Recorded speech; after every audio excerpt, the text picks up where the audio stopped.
يا أيها الذين آمنوا اتقوا الله حق تقاته ولا تموتن إلا وأنتم مسلمون. أما بعد فإن أحسن الكلام كلام الله وأحسن الهدي هدي محمد صلى الله عليه وسلم وشر الأمور محدثاتها وكل محدثة بدعة وكل بدعة ضلالة وكل ضلالة في النار.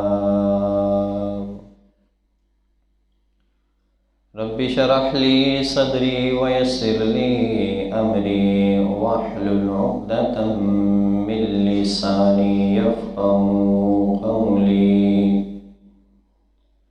رب زدني علما رب زدني علما اللهم رب زدني علما.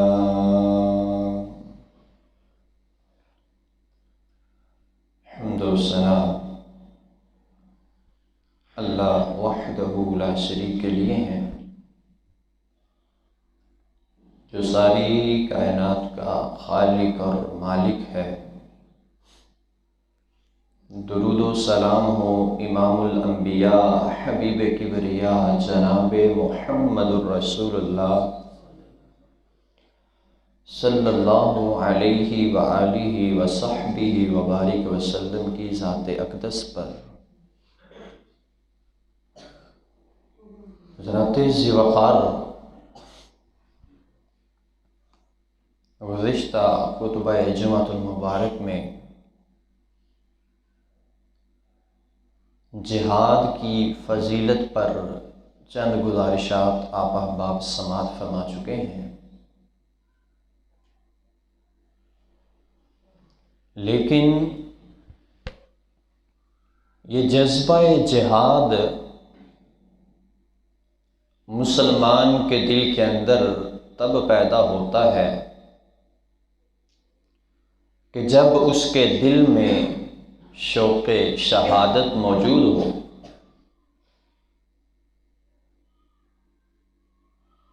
اور یقیناً ایک مسلمان کے لیے شوق شہادت سے بڑھ کے کوئی نعمت اور کوئی چیز نہیں ہے۔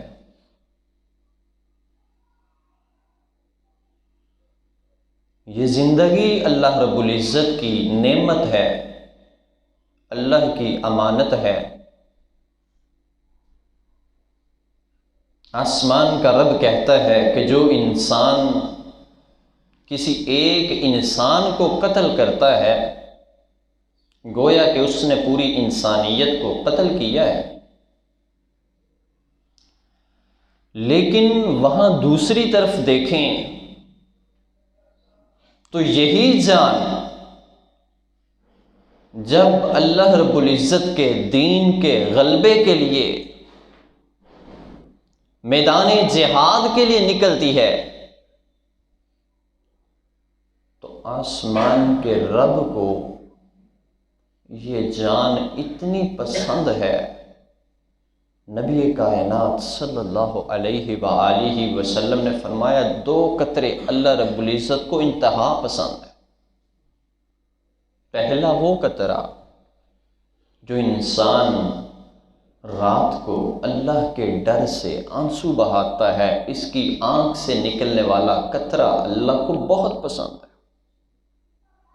اور دوسری طرف وہ انسان جو دین کی سر بلندی کے لیے کفر سے ٹکرا جائے اور اس کے جسم سے خون بہہ نکلے، جان نکل جائے، یہ قطرہ بھی اللہ رب العزت کو بڑا پسند ہے۔ لیکن ہاں، ہماری نیت یہ نہ ہو کہ دنیا کے انہاں دا منڈا بڑی بہادری نال لڑیا، نیت خالص اللہ کی رضا مقصود ہو، آسمان کے رب کے دین کے غلبے کے لیے جب انسان نکلتا ہے دنیا کے فکر و فاقے چھوڑ دیتا ہے، پرواہ نہیں ہے۔ لیکن اگر نیت میں تھوڑی سی بھی کھوٹ آ گئی ہے نا، نبی کل کائنات رسول اللہ صلی اللہ علیہ وآلہ وسلم نے فرمایا آسمان کا رب جہنم کی آگ بھڑکائے گا ہی اسی انسان سے جو صرف یہ جذبہ لے کر کے میدان جہاد میں قتل ہوا کہ لوگ دیکھ کے کہیں گے واہ کیا لڑا ہے جی، بہادری سے لڑا ہے، جان کی پرواہ نہیں کی۔ یہ جب نیت ہوگی وہ انسان جنت میں تو نہیں جا سکتا، البتہ جہنم میں ضرور جائے گا۔ لیکن جو نیت خالص ہے نا، تو یہ شہادت کی موت جناب رسول اللہ صلی اللہ علیہ وآلہ وسلم خود شہادت کی موت اللہ سے طلب کرتے ہیں،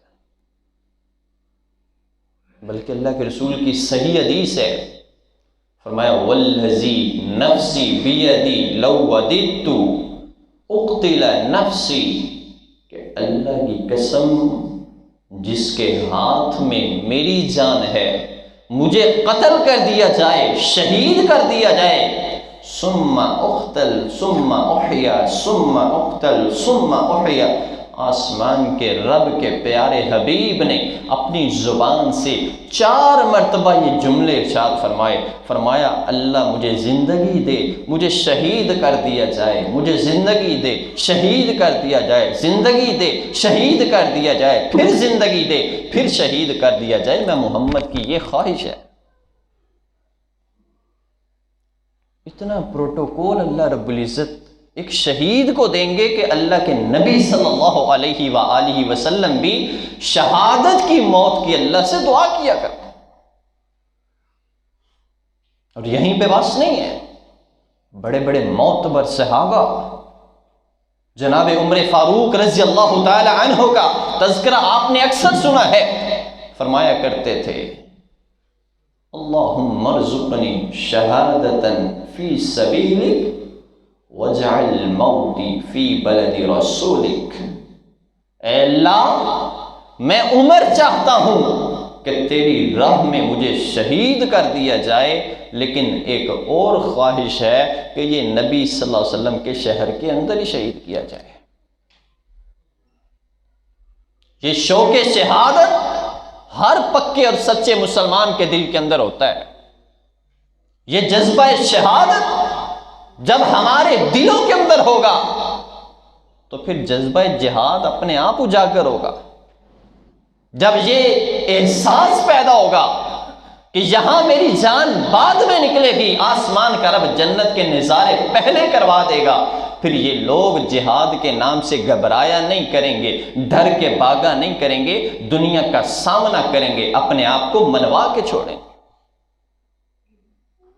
حضرات، شہید کی فضیلت، شہید کا احترام اور اس کو دیا جانے والا پروٹوکول جو آسمان کے رب نے اس کے لیے مخصوص کیا ہے، بے شمار حدیثیں آج میرے سامنے ہیں جن میں اللہ کے رسول صلی اللہ علیہ وآلہ وسلم نے شہید کی ایسی ایسی فضیلت بیان کی ہے، ایسا ایسا مقام اور مرتبہ بیان کیا ہے کہ شاید ہی دنیا میں اس کے علاوہ کوئی ایسا عمل ہو کہ جس کو اتنا پروٹوکول عطا کیا جائے۔ نبی صلی اللہ علیہ وآلہ وسلم نے فرمایا جو انسان شہید ہوتا ہے آسمان کا رب اس کو 6 انعامات عطا کرتا ہے۔ پہلا انعام کیا ہے؟ فرمایا اس کے جسم سے خون کے ابتدائی قطرے ابھی نکل ہی رہے ہوتے ہیں، یہ ابتدائی قطرے زمین پہ گرنے سے پہلے اللہ رب العزت اس کی ساری زندگی کے گناہ معاف کر۔ پہلا انعام ساری زندگی کے گناہ معاف۔ دوسرا انعام فرمایا جو انسان اللہ کی راہ میں شہید ہوتا ہے آسمان کا رب اس کو عذاب قبر سے محفوظ کر لیتا ہے۔ تیسرا انعام فرمایا قیامت کی سختیوں سے یہ انسان محفوظ کر دیا جائے گا۔ چوتھا انعام آسمان کا رب کل قیامت کے دن اسے تقوی اور ایمان کا لباس پہنائیں گے۔ پانچواں انعام اللہ کے نبی صلی اللہ علیہ وآلہ وسلم نے فرمایا میری امت میں جو شخص شہید ہوگا اللہ رب العزت اس کی شفاعت اور سفارش پر اس کے عزیز و اقربا میں سے 70 لوگوں کو جنت میں داخل کر دے گا۔ ایک شہید کی سفارش پر، ایک شہید کی شفاعت پر 70 لوگوں کو آسمان کا رب جہنم سے جنت میں داخل کر دے گا۔ اور آخری انعام اللہ کے رسول صلی اللہ علیہ وآلہ وسلم نے فرمایا جو انسان شہید ہوتا ہے اس انسان کے لیے آسمان کے رب نے جنت کے اندر حوروں کا اہتمام کیا ہے۔ یہ اتنے انعامات، اور پھر یہیں پہ بس نہیں ہے، حدیث کے اندر بے شمار قسم کے اور انعامات اور فضیلتیں بیان کی ہیں۔ اس قدر انعامات اور پروٹوکول شہید کو اللہ تعالیٰ عطا کریں گے کہ لوگوں عام انسان ان کو دیکھ کے رشک کریں گے۔ بلکہ حدیث کے اندر الفاظ ہیں، فرمایا جو انسان جنت میں چلا جائے گا نا، کوئی بھی عمل کر کے جنت میں چلا جائے گا، وہ کبھی بھی تصور بھی نہیں کرے گا کہ اللہ مجھے دوبارہ زندگی دے، زمین پہ بھیجے، کبھی نہیں سوچے گا۔ لیکن یہ شہید جو ہے اس کو اللہ اتنا مقام عطا کریں گے، اتنا پروٹوکول دیں گے کہ کہیں یہ شہید ہو رہا ہے، فرشتوں کے جھرمٹ نے ان کو گھیر لیا ہے، کہیں اس کی روح قبض ہو رہی ہے تو تب اس کو پروٹوکول دکھائے جا رہے ہیں، جنت میں انٹریاں ہو رہی ہیں تو اتنے خاص انداز سے ہو رہی ہیں۔ جب جنت میں محل دیا جائے گا اتنا خاص قسم کا دیا جائے گا، جب اتنے پروٹوکول اپنے لیے دیکھے گا نا تو شہید اللہ سے بار بار، صحیح مسلم کی روایت ہے، بار بار اللہ سے کہے گا اے اللہ مجھے دوبارہ دنیا پہ بھیج، میں دوبارہ تیری راہ میں شہید ہونا چاہتا ہوں، میں دوبارہ تیری راہ میں قربان ہونا چاہتا ہوں، میں دوبارہ اسی راستے سے گزر کے جنت میں آؤں، دوبارہ مجھے یہی پروٹوکول دیا جائے۔ لیکن یہ باتیں کیوں؟ یہ شوق شہادت کیوں؟ یہ جذبہ جہاد کیوں؟ کیونکہ اللہ رب العزت مسلمانوں کو، مومنوں کو کہنا یہ چاہتے ہیں کہ او لوگو بزدلی کی زندگی چھوڑ دو، بہادر بن کے جیو، چاہے ایک دن جیو، چاہے 1000 سال جیو، جتنی بھی زندگی جیو بہادر بن کے جیو۔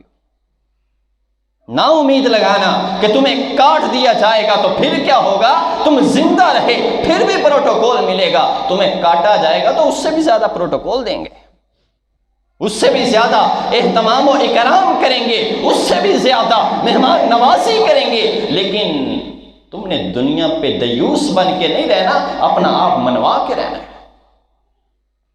دنیا پہ تجھ پہ ظلم ہو، تم نے اپنا آپ منوانا ہے۔ دنیا میں تمہارے سامنے تمہاری ماں بہنوں کی عزتیں لوٹی جائیں، تم نے اپنا آپ منوانا ہے۔ نہ پرواہ کرنا کاٹ دیا جائے گا، نہ پرواہ کرنا خون کو بہا دیا جائے گا، نہ پرواہ کرنا کہ پتہ نہیں کیا بنے گا۔ ہم نے سوچا ہے تمہارے لیے کیا بنے گا، ہم نے جنت کو تیار کیا ہے تمہارے لیے، پھر تم کیوں گھروں سے نکلنے کو تیار نہیں ہو، جہاد کے نام پہ کانپتے ہو؟ کیا خوب کہا تھا کسی نے، شہادت ہے مطلوب مقصود مومن، نہ مال و دولت نہ کشور کشائی، مسلمان کی زندگی شہادت۔ باقی غیر مسلم جو ہیں ان کو تو امید بھی کوئی نہیں، مر جائیں گے تو مر جائیں، جہنم واصل ہوں گے۔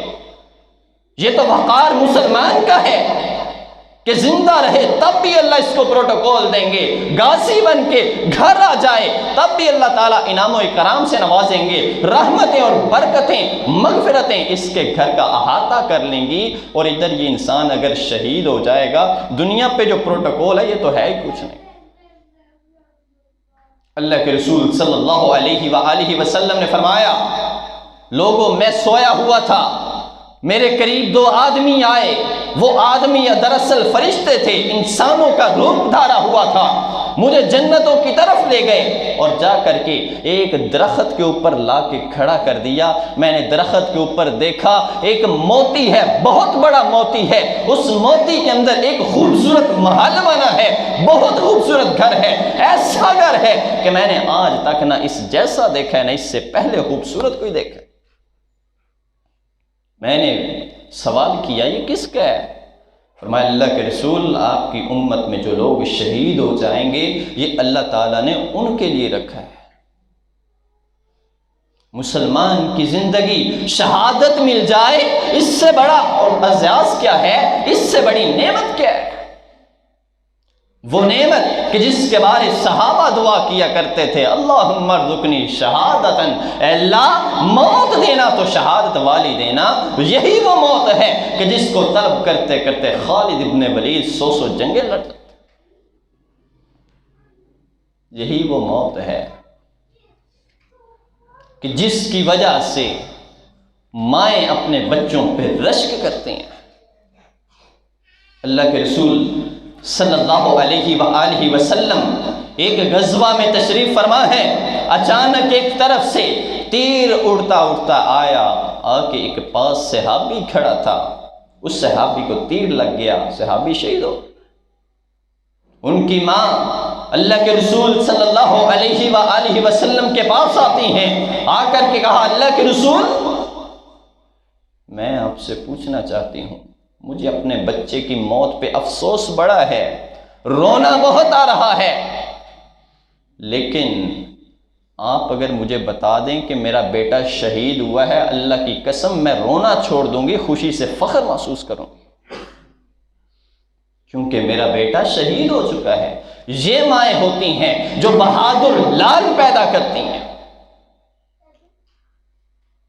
لیکن آج ایسی مائیں بھی ہیں جنہوں نے بیٹوں کو میدان جہاد میں بیچنا تو دور کی بات ہے، فجر ٹائم مسجد میں نہیں بیچ،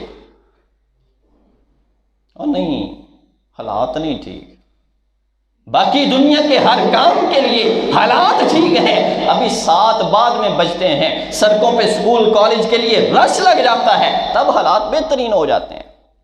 یہی 1-1.5 گھنٹہ پہلے حالات خراب تھے بڑے۔ یہ دین پہ چلنے کے لیے سب سے پہلا جو قدم کھینچنے والا ادارہ ہے وہ اصل انسان کا خود گھر ہے۔ مائیں بہادری کا سبق دیتی ہیں، باپ بہادری کا سبق دیتے ہیں، پھر نسلوں کے اندر سلطان صلاح الدین ایوبی جیسے لوگ پیدا ہوتے ہیں،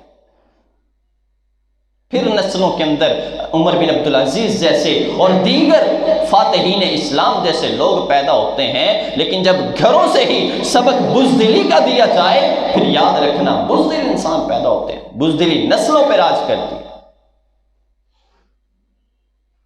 ہم نے یقین کریں، میرے 1-2 دوست ہیں، میں اکثر کوئی دینی پروگرام میں جاؤں نا تو میں ان کو کہتا ہوں آ جائیں چلیں، وہ نہیں جی دینی پروگرام میں تو کوئی دہشت گردی بڑی ہو جاتی ہے، دہشت گرد تو یہ چیز کے تعاقب میں ہوتے ہیں، وہ تو دہشت گردی بڑی کر دیتے ہیں۔ اور ظالم انسان کبھی سوچا ہے کہ آسمان کے رب کے نام پہ موت آ جائے اور کیا چاہیے؟ کبھی ہم نے تصور ہی نہیں کیا، شوق ہی نہیں پیدا ہوا کہ کاش میرے دل میں شوق شہادت پیدا ہو، کاش جس مقصد کے لیے مجھے پیدا کیا گیا ہے کہ اے انسان اللہ اور اس کے رسول کے نام پہ حرف آ جائے، تیری زندگی میں تجھے جینے کا فائدہ نہیں ہے، مر جانا اس سے بہتر ہے۔ کیا ہو رہا ہے مسجد اقصی کے ساتھ؟ کیا ہو رہا ہے فلسطین کے اندر؟ کیا ہو رہا ہے کشمیر کے اندر، برما کے اندر، یمن کے اندر، لبنان کے اندر؟ کیا ہماری آنکھیں بند ہیں؟ لوگوں جب ہم جہاد کے راستے کو علیحدہ کریں گے، مسلمانوں کی صفوں سے شوق شہادت نکال دیں گے، بزدلی کا درس دیا جائے گا، بزدل بنایا جائے گا، پھر ہمارے اوپر قبضہ ہوتا چلا جائے گا، مسلمانوں کا نام و نشان مٹا دیا جائے گا۔ یہ شوق شہادت ہے کہ جس کی وجہ سے 313 نے چل کر کے پوری دنیا کے اوپر حکومت کر کے دکھائی ہے۔ وہ غزوہ بدر تھا، اللہ کے رسول صلی اللہ علیہ وآلہ وسلم کھڑے تھے، آسمان کے رب سے دعا کی، اے اللہ یہ 313 کل کائنات ہے، آج لے کر کے تیرے سامنے تیرے دین کے غلبے کے لیے آ گئے ہیں، اے اللہ یہ ان کو بھی کاٹ دیا جائے گا، یہ دین غالب آ جائے گا، اللہ پرواہ نہیں کی ہے، اے اللہ تجھ سے اپیل ہے تو ہماری مدد فرما۔ پھر اللہ نے اپنے فرشتوں کو بھیج کے مدد کی ہے، پھر اللہ نے غیبی مدد کی ہے۔ لیکن یاد رکھنا اللہ غیبی مدد تب کرتا ہے جب مسلمانوں کے اندر خود غیرت محسوس ہو، جب وہ خود میدان جہاد سجائیں، جب وہ خود عملی طور پہ میدانوں میں نکلیں۔ ہم یہاں پہ بیٹھ کے دعا کرتے ہیں، اے اللہ ابابیلوں کو بھیج دے، اے اللہ فرشتوں سے مدد کر دے، اے اللہ غیبی مدد کر دے، آسمان کا رب دیکھ کے ہمارے حال پہ کیا کہتا ہو؟ یقین کریں میں تو کئی دفعہ یہ دعا بھی کروا رہا ہوتا ہوں نا کہ اللہ غیبی مدد کر دے، تو اللہ کی قسم میرا ضمیر اندر سے ملامت کر رہا ہوتا ہے۔ وہ غیبی مدد تب آتی ہے جب 313 ہو، جب اربوں کی تعداد میں تم ہو، چند ہزار چند لاکھ یہودی ہو، پھر بھی تم پھر تم غیبی مدد کی طلبگار ہو، تمہاری غیرت کہاں گئی ہے؟ آج بھی ہم ابابیلوں پہ نظریں جمائے بیٹھے ہیں، آج بھی ہم فرشتوں پہ نظریں جمائے بیٹھے ہیں، لیکن یہ ساری وجوہات دراصل اس لیے ہے کہ اللہ کے رسول صلی اللہ علیہ وآلہ وسلم نے فرمایا دیگر قومیں میری امت پہ ٹوٹ پڑیں گی، لیکن ہوگا کب؟ جب ان کے دلوں کے اندر دنیا کی محبت پڑ جائے گی۔ ہاں، دین کی پرواہ نہیں، اسلام کی پرواہ نہیں، جب ان کے دل کے اندر دنیا کی محبت، دنیا کی لگن، دنیا کی تڑپ، یہی تو وجہ ہے نا کہ ہم صبح 8 سے لے کر شام 6-7 بجے تک کام پہ ایک ٹانگ پہ بھی کھڑا ہو کے کام کرنا پڑے نا، ہمیں کوئی کمی محسوس نہیں ہوتی، کوئی تھکن محسوس نہیں ہوتی۔ لیکن یہ 5 وقت کی نماز، قاری صاحب عشاء کی نماز تھوڑی لمبی کر دیں، وہ تھوڑی چھوٹی کر دیا کرو، تھوڑی مہربانی، تھکے ہونے۔ صبح 8 سے 6 بجے تک، 7 بجے تک اسے کوئی تھکن محسوس نہیں ہوتی، لیکن آسمان کے رب کے آگے کھڑا ہونے کے لیے یہ 5 منٹ زیادہ کیا دے دیے ہیں کہ قاری صاحب سے گلے کرنے لگ جاتا ہے، یہ مسجد تبدیل کرنے لگ جاتا ہے، نہیں جی اتنے بڑی لمبی ہوندی ہے۔ حضرات جب ہمارا المیہ یہ ہوگا، کاٹ ڈالا جائے گا تمہیں، مسلمانوں اپنا وقار جانو، مسلمانوں اپنے آپ کو پہچانو، تم بڑے خاص لوگ ہو۔ اللہ کے رسول صلی اللہ علیہ وآلہ وسلم نے فرمایا، بات دور نکل رہی ہے، شہید کی فضیلت کے حوالے سے چند اور گزارشات آپ کے سامنے کرنا چاہتا ہوں۔ اللہ کے رسول صلی اللہ علیہ وآلہ وسلم نے فرمایا، میری امت میں جو انسان شہید ہوتا ہے، اس انسان کی روح کو آسمان کا رب جنت کے اندر ایک سبز رنگ کے پرندے کے اندر ڈال دیتے ہیں، وہ پرندہ جنت میں سیریں کرتا ہے، کھاتا پیتا ہے، جس مرضی درخت پہ بیٹھتا ہے اس کا پھل کھاتا ہے۔ یہ پروٹوکول، یہ اعزاز اللہ تعالیٰ اس پرندے کو عطا کرتے ہیں۔ پھر آسمان کا رب جب شام کا وقت ہوتا ہے، آسمان سے قندیلیں لٹک رہی ہوتی ہیں، آسمان سے یہ لٹکتی ہوئی قندیلیں یہ ان پرندوں کا مسکن بن جاتی ہیں۔ اللہ کے رسول صلی اللہ علیہ وآلہ وسلم نے فرمایا، یہ شہید جو ہے ادھر شہید ہونے کے لیے آتا ہے، اس کو صرف اتنی سی تکلیف ہوتی ہے جتنی اپنا دوسرا کوئی انسان کسی انسان کو چٹکی کاٹے تو جتنی کی تکلیف ہوتی ہے۔ یہ اللہ تعالیٰ نے مسلمان کے لیے پروٹوکول رکھا ہے۔ لوگوں اپنے دلوں کے اندر شوق شہادت پیدا کرو، جذبہ جہاد پیدا کرو، اپنے آپ کو پہچانو، تم عام لوگ نہیں ہو، تمہاری ہیبت، تمہاری جلالت کفار کے دلوں میں آسمان کے رب نے پہلے بٹھا دی ہوئی ہے۔ جب شوق شہادت پیدا ہوگا، پھر صحابہ کی تاریخ اٹھا کے دیکھیے، صحابہ کے چھوٹے چھوٹے بچے ہیں، پرواہ نہیں کی، صحابہ کی بیٹیاں ہیں، پرواہ نہیں کی ان کا فیوچر کیا ہوگا، ان کے ساتھ کیا ہوگا۔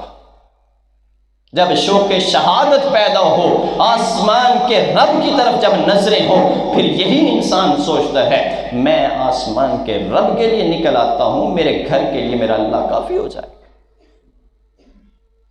مسلمانوں اپنے آپ کو پہچانو۔ سب سے بڑی بات، سب سے آخری بات یقین کیجئے یہی ہے کہ اپنے وقار کو پہچانو۔ آج جو مسلمانوں پہ ظلم و ستم ہو رہا ہے، سب سے بڑی وجہ اس کی یہ ہے کہ مسلمانوں نے اپنے دین کا ایک اہم ترین رکن جہاد کو ختم کر دیا۔